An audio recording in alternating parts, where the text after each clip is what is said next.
Fort Terry was a coastal fortification on Plum Island, a small island just off Orient Point, New York, USA. This strategic position afforded it a commanding view over the Atlantic entrance to the commercially vital Long Island Sound. It was established in 1897 and used intermittently through the end of World War II. History and timeline. First owned by the Coshawk and Montaukett Indian tribes, the Plum Island was sold to Samuel Willis for a coat, a barrel of biscuits and 100 fish hooks. The original fort was constructed after the federal government acquired Plum Island from Abraham S. Hewitt, a former mayor of New London, Connecticut, for $25,000. It is not clear how Hewitt became owner of the property. Fort Terry, named for Major General Alfred Terry, began operation in 1897 and was expanded several times from the time of the Spanish-American War through World War II. The initial federal purchase was for 150 acres, however the rest of the island was turned over to the federal government in 1901. Fort Terry served as an artillery post during the Spanish-American War, and it was to attack enemy ships as they headed toward New York City. Organized in 1907, it was manned by the 133rd Company, Coast Artillery Corps, organized in 1907. In 1916, they were redesignated as the 3D Company, and continued to serve in that capacity throughout World War I. Lieutenant Colonel Andrew Hero, Jr., was in command of the post in August 1915. Following the end of World War I, Fort Terry was declared surplus and put under the control of personnel at Fort H.G. Wright. At one point, Fort Terry was used by Portsmouth National Guard Armory as their summer encampment and training location. The gun and machine gun battalions worked on night firing solutions at aerial balloon targets, tracked by the Searchlight Battalion. In 1930, the Federal Census, New York, identified 133 people living on Fort Terry. Also, in 1930, the Justice Department conducted a study to consider building a 1,000-cell prison on the island. However, it was deemed impractical, and there was no further action. During World War II, the post was put to use again, this time as a training facility and supply depot. It was also used as a lookout for German U-boats and planes. On December 7, 1941, this fort was listed as manned by the Navy Harbor Defense, 242nd Coastal Artillery Regiment. Today, on the east side of Plum Island, a network of trenches remains from the area's tenure as an artillery post.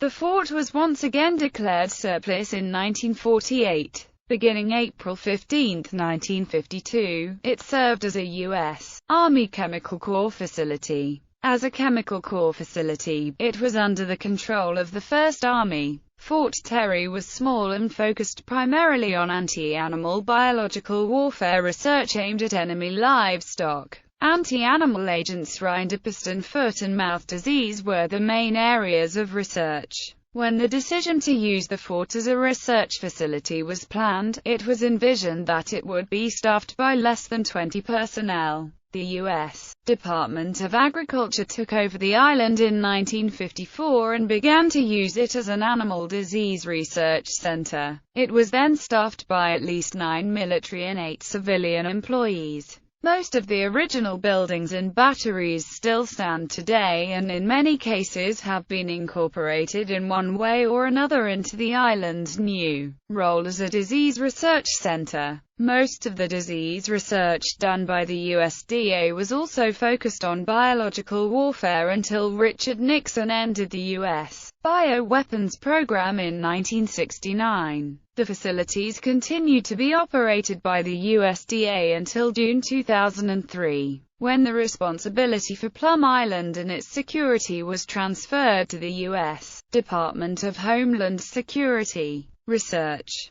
The original anti-animal biological warfare research mission at Fort Terry was to establish and pursue a program of research and development of certain anti-animal biological warfare agents. The first agent that was a candidate for development was foot and mouth disease. Besides FMD, 5 other top-secret BW projects were commissioned on Plum Island. The other 4 programs researched included Rift Valley fever, rinderpest, African swine fever, and a slew of miscellaneous exotic animal diseases. Among the miscellaneous diseases were 11 other animal pathogens. Shortly before the handover of the facility to the Department of Agriculture in 1954, Fort Terry's mission was altered. The number of pathogens studied was reduced to 2, rinderpest and FMD, and the mission was changed to defensive research of those 2 diseases.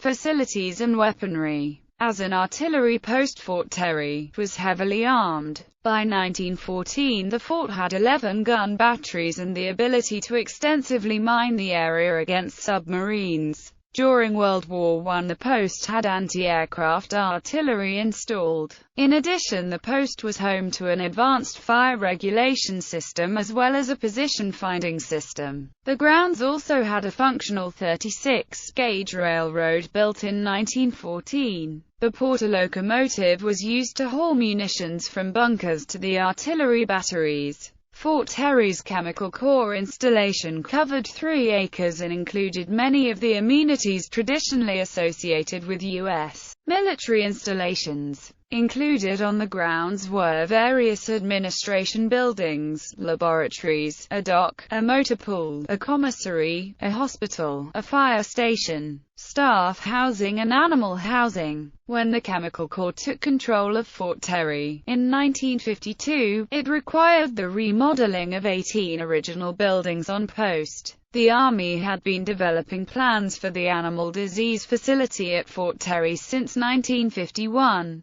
A laboratory was planned for the circa 1911 Building 257, originally known as Combined Torpedo Storehouse and Cable Tanks Building. The lab was not completed by the time the Chemical Corps transferred the fort to the USDA, but it and the rest of the remodeled buildings were eventually incorporated into the civilian facility. A 2008 DHS report recommended that the remnants of Fort Terry, its buildings and batteries, be opened to the public and preserved. The town of Southold, New York formed a local waterfront revitalization program which noted that many of the island's structures, including those at Fort Terry, could qualify for listing on the U.S. National Register of Historic Places. Batteries. The following is the status of the batteries. Sale of land. This fort and all of Plum Island are currently for sale. They are listed with the Government Accounting Office website as accepting bids. The listing number is CO2NY0619.